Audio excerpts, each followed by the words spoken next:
Hello, hello, hello, hello, everybody. So we are live from my living room. Behind me, you can see there is Jarvis Cocker in the corner, looking very serious.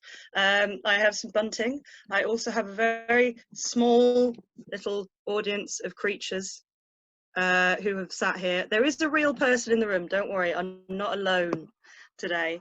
We have prosecco, and I made cake. So it's almost like we're celebrating in real life. I even put shoes on, even though I didn't need to.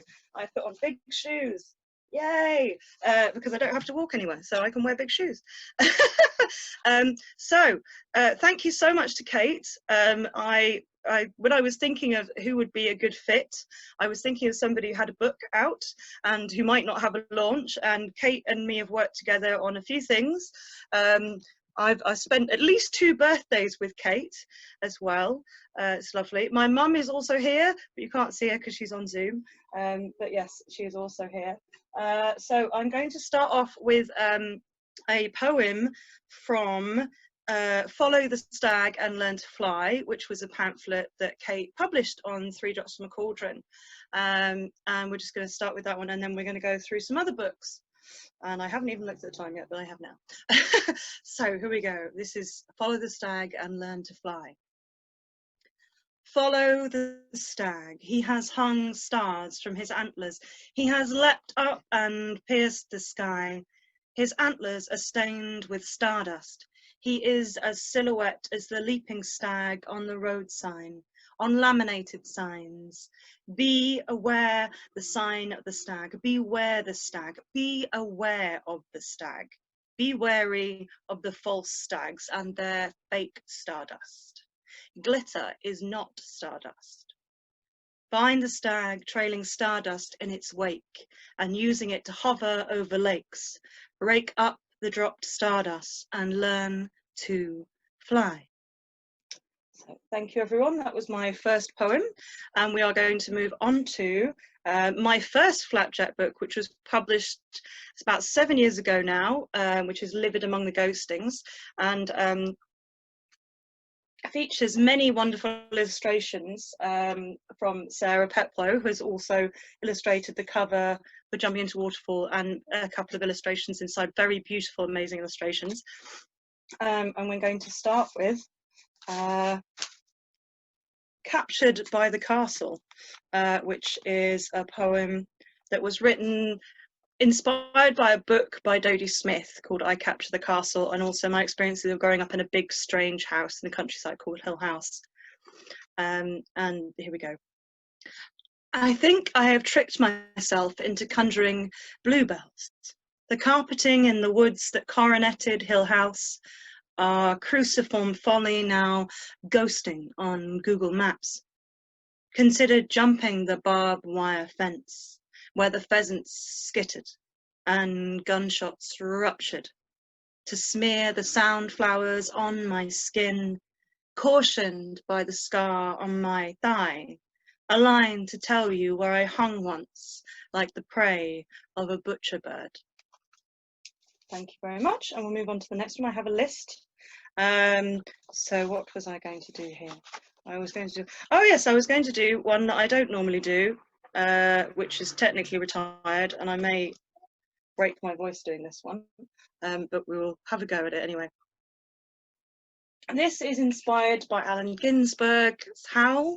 If you know Howl, you will know where some of the sort of structures of this poem came from. And it's called For Ruth, Betty Blue, and All the Fucked Up Women I Ever Knew.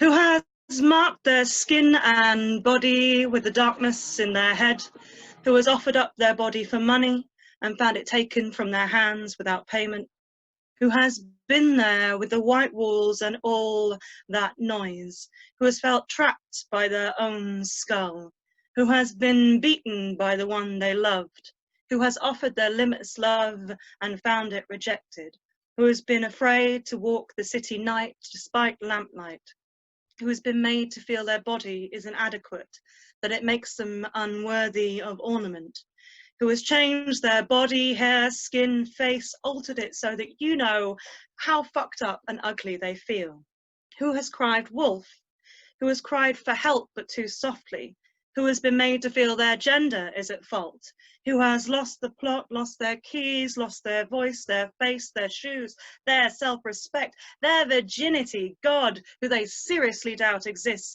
only knows where.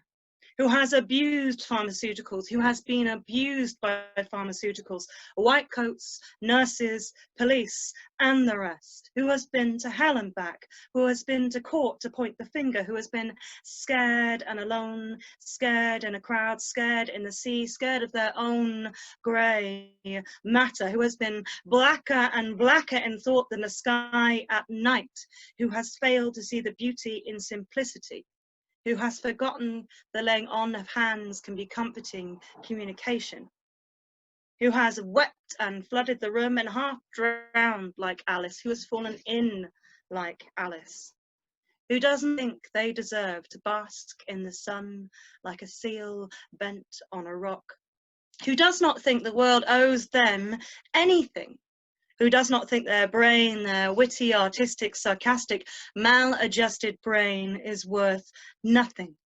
Their achievements mere bones of things, no flesh and tendons to articulate them and make them real. They have had their bones broken, just wanted to break their bones just to feel, to prove they are not automatons, have felt they have not got a good bone in their body, bones riddled with some sickness eating them from the inside out. They have been down to the bare bones of their person. Bones hang round their necks of dead mothers, brothers, fathers, friends, strangers, lovers. Thank you. Right. I got through that one. I was a bit unsure of that one. I haven't read that one in a long time. Yes, but thank you all for listening, and that is enough from Living Among the Ghostings. We now move forward in time to, I believe, 2017, Lustful Feminist Killjoys, which was longlisted for a Saboteur Award for Best Collaborative Work, and it is a book that I wrote with Becca Audra Smith, who is a long-time collaborator of mine, and I will read one of the joint poems that we wrote in this book. But first of all, I will read a poem called Wherein Sexuality, because as promised, there will be feminism and sexuality in this reading. It says, Wearing Sexuality. There are ocelot coats in dusty wardrobes, reeking of ancient amber perfume, the kind formulated from rare creatures' musk, borrowed hormones. There are these skins belonging to adults, an air of naked flesh and fur, the pelt of an adult woman. It only figures in the mind later, this habit of men buying women these exotic skins, hoping to see more skin, more shorn skin, carefully deferred skin, prepped for a scene to be conducted as under a low cloud. And you are to be left deflated. He has taken your breath with his promises, and you are left anxiously, animalistically, sniffing your crotch surreptitiously for that familiar ore scent, the smell of blood. So thank you very much for that one. And then we will go on to Sap Rising, which is a poem that was inspired by Billie Holiday. If you are someone who is not familiar with Billie Holiday's music, go away after this and listen to her straight away. She will feed your soul. Also a great favourite of my stepfather, which is why I particularly know about her, because he's a massive jazz fan. And I've managed to steal but one record off him, and that's a Billie Holiday record. As sightless as caterpillars locked in their butterfly bodies, my heart waits. It's a long, lonely winter ahead. Carry my song till the spring, till we can sing together. Carry it softly as footsteps in summer. We are waiting for frost to kiss the windows. Warm my heart as the leaves carpet tarmac. Keep my sap rising, baby. The trees have been bitten with lust and wear their own scarlet lettering. Streetlights glow like I can fool myself. The branches, your arms, waiting for my embrace. It's like a lit fire in October, remembering you. Thinking of your touch stokes the fire, and I am a flame in an empty bed. Heavy heart and empty wine glasses, tasting like dreams and sex. Bloody dregs leave me bloody-minded in want of you. You are as beloved as a movie scene I am yet to watch.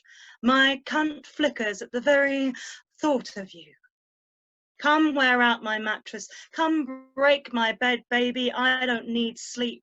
Come wreck the kitchen. These tables are groaning for your weight. Let's rattle the cutlery in the drawers. Make them play our tune. Feed me like it's breakfast. I ain't waiting for a plate. I am ripe with juice after the sun. My bed is in mourning under the shadows. Spilling light. It tastes of you.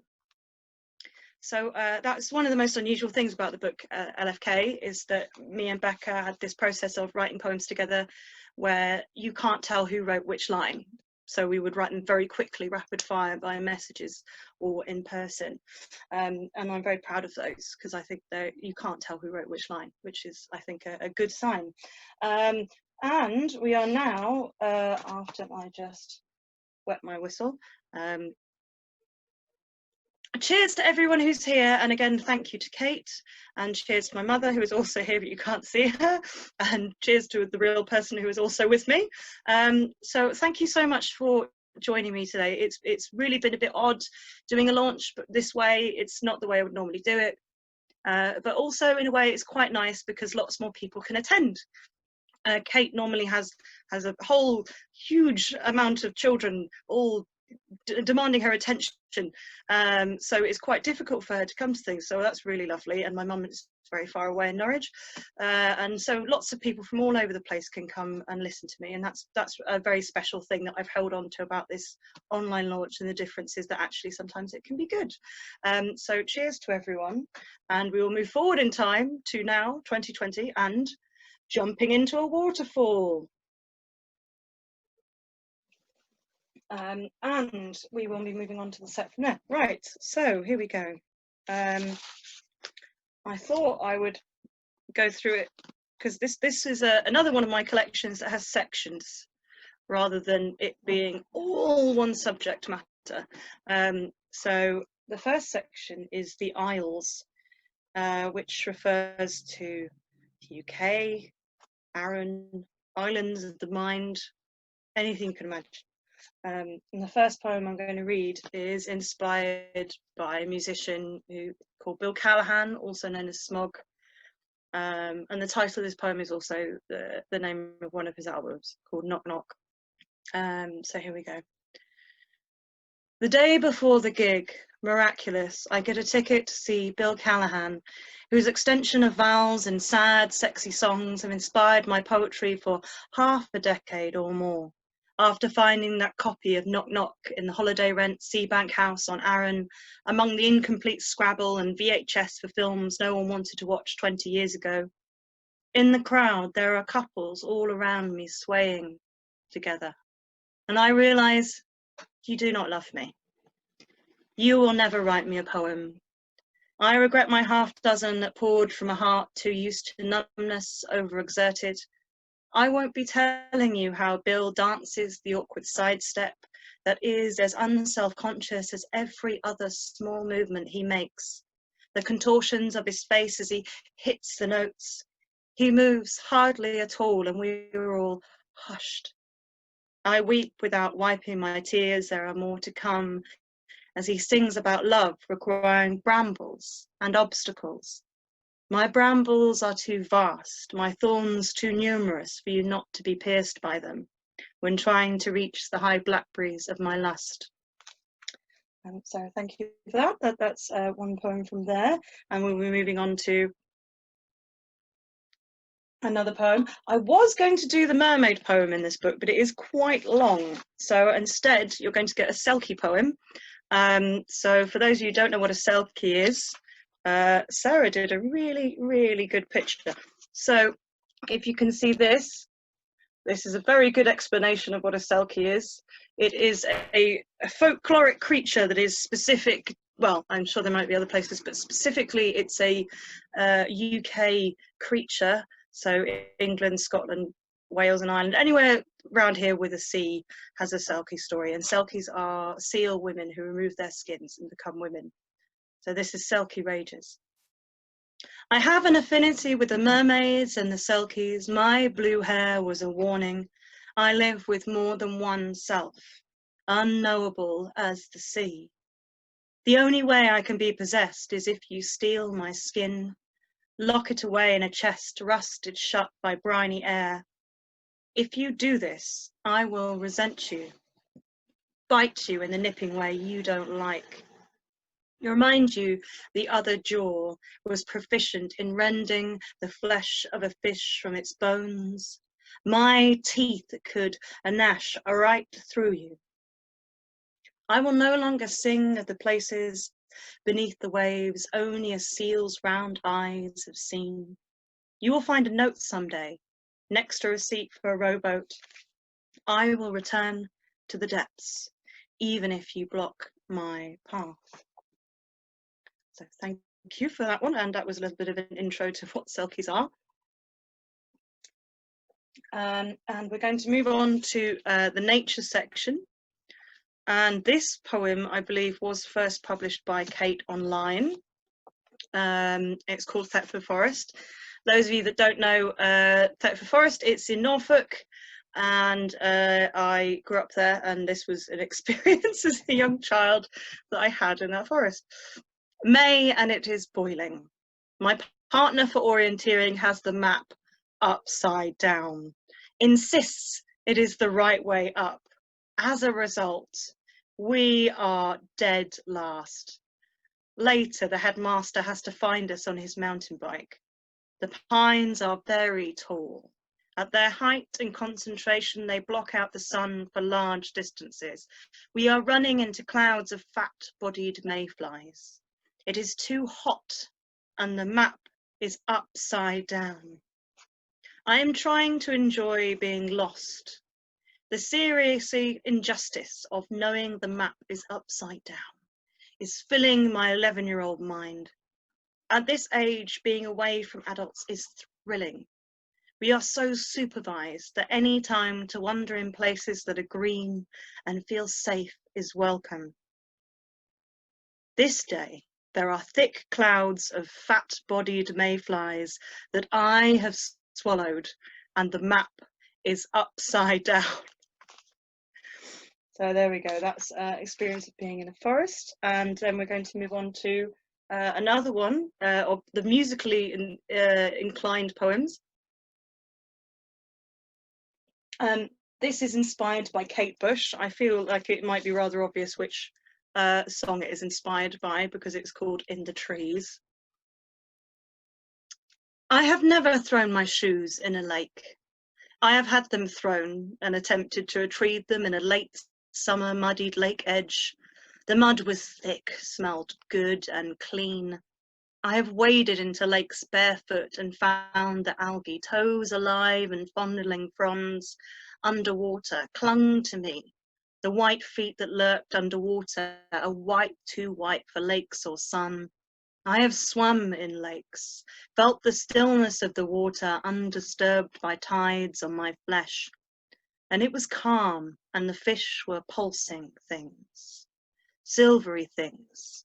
The water was glassy, and the fish were pulsing. My intrusion into it muddied the clarity. There were no fears present in those depths then. I didn't think of Weil's disease, of losing things. I found something in the water. I found my breath, a coolness, that on a day where the air was still and felt like it would not move easily in my lungs, that the breath I held underwater, closed-eyed, could be held until I chose to broke the surface. Thank you for that one. And I'm just looking at my list of where we are. So this will probably be the section where oh no, hang on, I was going to read one more from that section. And just, yeah. So cheers to everyone. Very, very glad for you joining me, whoever is joining me. And this is a poem called Girl Takes Photographs. And this was written on Waxham Beach in Norfolk. The weather changes in minutes, sun largely persists. I am wearing a long dress, I will only wear it here. In my city life, it would catch in the gears of my bike, its digital snake print scrambled by oil. I load a camera older than I am with film, clumsy. Mum remembered it when I packed, but not what the shutter saw, if it was Dad or her who clicked more than 30 years ago. When I make the film spool back on itself, my friends are spooled back in time by the analogue sound of it. I don't know when I will develop it or where anymore. I had a thought while looking at the endless sky through the viewfinder. I took these only to anchor myself in the memory, not to see the prints. So we're going to move on to the bit which might be embarrassing for me, because my mum is here, but not for you. And it's got my favourite illustration in the book, which is something I've been talking about when I've been doing it on Twitter, #sexlegs. Woo, sex legs. So these are some very beautiful illustrations from Sarah, but I particularly enjoy sex legs, as we all should. And I will read some poems from that. But also take a look at the time. Yes, we're fine for time. Okay. Okay. So, as I've mentioned before, if anyone's heard me talking about how wonderful it is to work with Brink as an editor, this is another one of my great joys in life, is embarrassing Brink by telling him how great he is. He's a joy to work with. Every single book that I have worked on with Brink has been an absolute delight, and he's a really great editor, a very sensitive, generous, kind editor. However, one sticking point we had with this particular book was my use of F-bombs and C-bombs. However, there was one hill that I was prepared to die on, and it was the title of this poem. It's called A Poem About Not Fucking, in which I say fuck at least 3 times. The poet rises up urgent on his low-top DMs at the heel in such a way it makes me wonder how he fucks or who he fucks. I have almost forgotten the way to interlock with another body, the fullness of it. I am swathed in synthetic velvet. I have stopped wearing deodorant. I am sweating out last night's red wine. Had no time for eyeliner. Feel unfuckable. I think it is something like dancing when you have a partner who is patient with your body and your mind. So thank you for that one.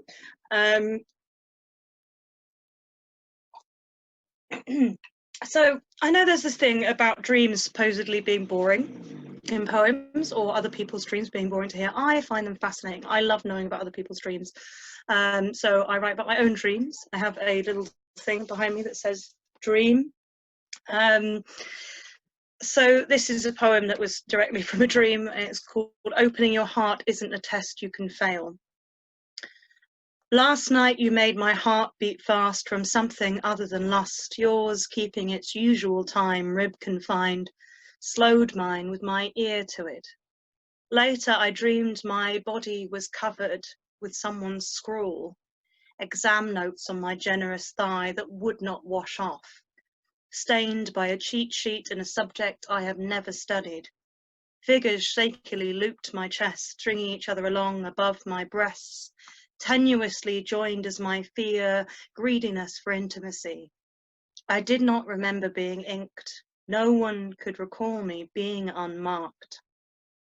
I knew there was a pristine skin beneath if I just scrubbed hard enough. Thank you. So I'm going to move on to another one from this book. Much as I do love Prosecco, it is also because I do get dry now. This poem is called Unlawful Touch. I direct you to the sink after I unlock the door, a kiss over the threshold, bending like a willow, I say, you are the only risk I am taking. I do not tell you that your touch stopped the trees in Alexandra Park being outlined in wavering neon light, grateful for a restoration of my sanity. I do not tell you that when your house flooded, as you kissed my neck after a month of no one bar a shopkeeper dropping change in my wary palm, that I flooded too.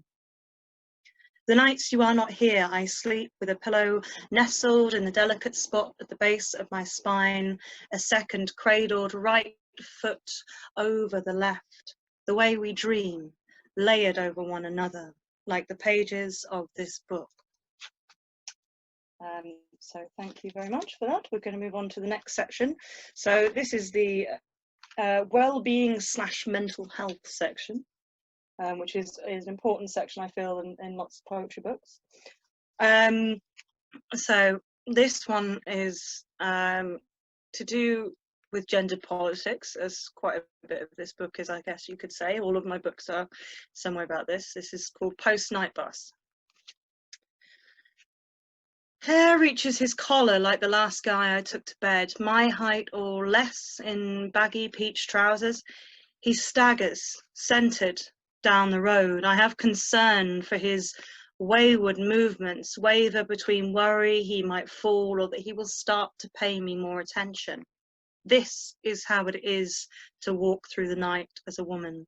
I hang back, keep him in my eye line, the opposite perspective of a hunter. He hovers, lolling, near my front door, open pouch, yellow flag, attempts to roll a cigarette.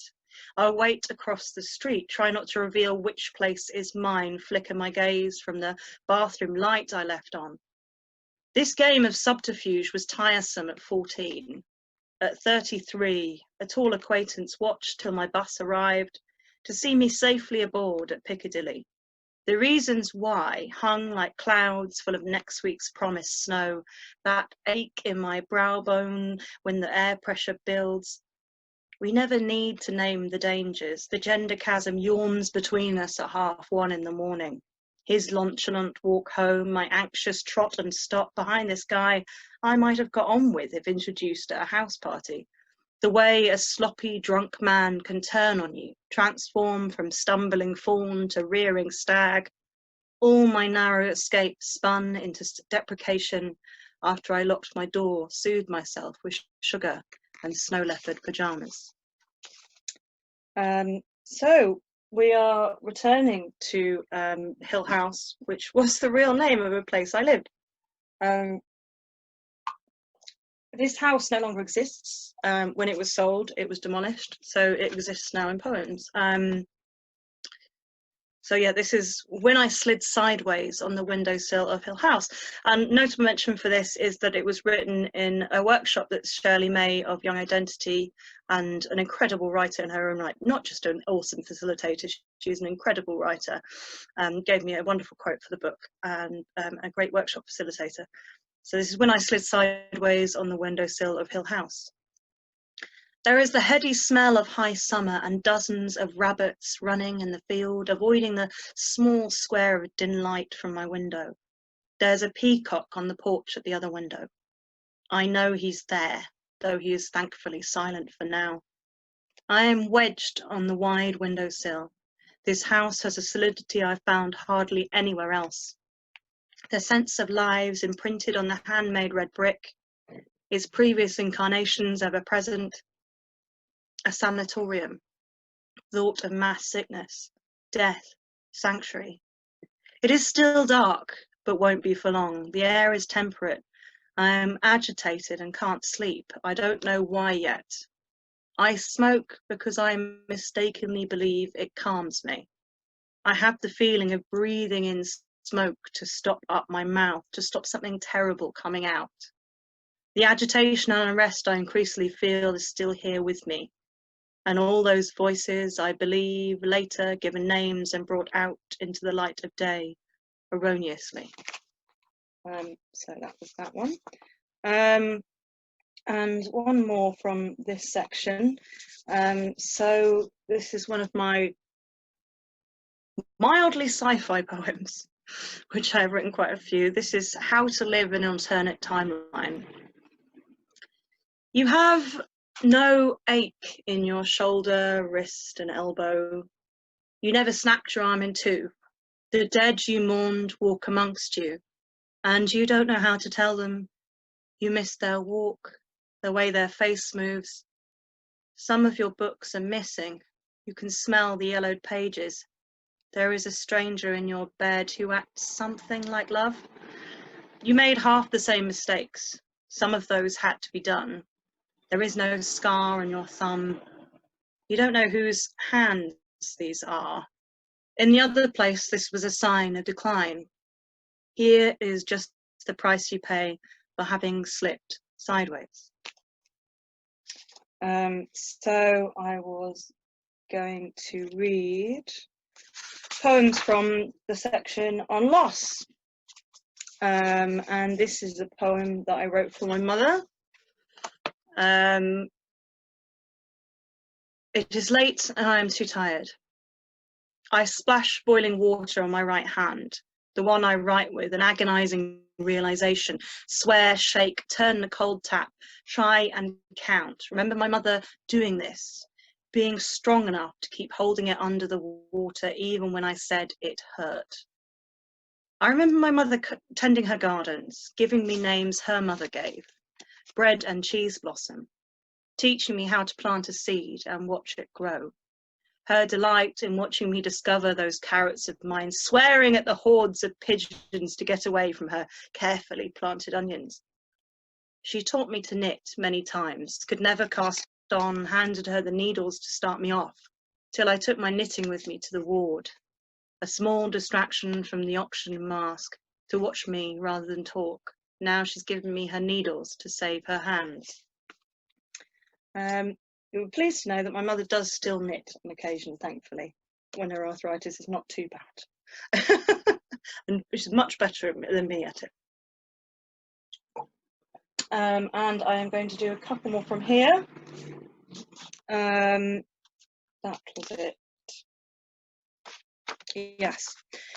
So this is a poem that was written for my father, who passed away when I was quite young. It's called Leap Day. Yesterday you would have been 70. The East Anglian grave you have laid in for the last 28 years narrowly avoided a tree felled by the recent storms, the weather increasing its wild fluctuations. Last night I read a poem I wrote for you years ago, in a flared jumpsuit, like I stepped off the set of your favourite film, Silent Running. I was indulged. Poetry audiences understand the unending nature of grief. I drank too much red wine from the Corbières mountains. My lower limbs hurt from dancing in platforms. I did not cry. My latest lover distracted me, sent me some semi-naked pictures from a ferry bound for Holland. I walked past the house in Whalley Range today, which has 2 ghosts that I know of, where I nearly fucked someone I loved at one time. There is a new white sofa in the living room. The greasy slumps of furniture the ghosts reclined on have gone. That house is like wandering through all my wasted 20s. I want to know if J's translations are still stuck to the walls, if M's bookshop repurposed her unbroken guitar, which made T hold his head in his hands, is in the kitchen, where I tried to feed him to wellness, stave off him becoming the 3rd ghost. All the unspent love in the walls is unknown to anyone living there now. So I believe I have time for one more, Brink. Is that correct? He hasn't told me otherwise, he's not waving at me. So I thought I would end on an uplifting note with a poem that I know is a favourite of Brink's, because he's published it in 2 books. One being a Poetry of Tomorrow, Poems of Tomorrow, anthology of Flapjack Press. Is it Poems of Tomorrow or the Poetry of Tomorrow? Can't remember. The Anthology of Tomorrow. Yes, the Anthology of Tomorrow, that's it, which is a very wonderful book, because you have many, many different Flapjack writers who have been writing Flapjack for a long time, all coming together in a beautiful book. There is also a very beautiful book, which I can't find my copy. Oh no, I can. Hold on, let me do some more promo. I've got it. Yes. there is another beautiful book that I'm in. This is, should I read my poem from this, Brink, and then one more? You're Yes? more than welcome to. Absolutely wonderful. Great, okay, so I will read my poem from here, which was specially commissioned. This is a very, very beautiful book because it's an ekphrastic book. Ooh, fancy word. Fancy word for a poem about an artwork. You probably know Keats' Ode to a Grecian Urn. If you don't, that's the most famous ekphrastic poem that's ever existed. So this was a beautiful book with photography from Rick Jundy and poems from all of us Flapjack creatures from the Flapjack stable. Very beautiful, wonderful book. An unusual size, which is always fun in a poetry book. Isn't it fun when they're different sizes? So I read my poem from the People's Republic of Mancunia with Rick Jundy's artwork, and I will then end on one last poem. Thank you all for joining me. These are weird times, but you know what? We have poetry. We can come together. There are still ways that we can manage that, and I think that's something that will keep us all going through these times. Is poetry and connection and finding ways to do that in these new and strange times.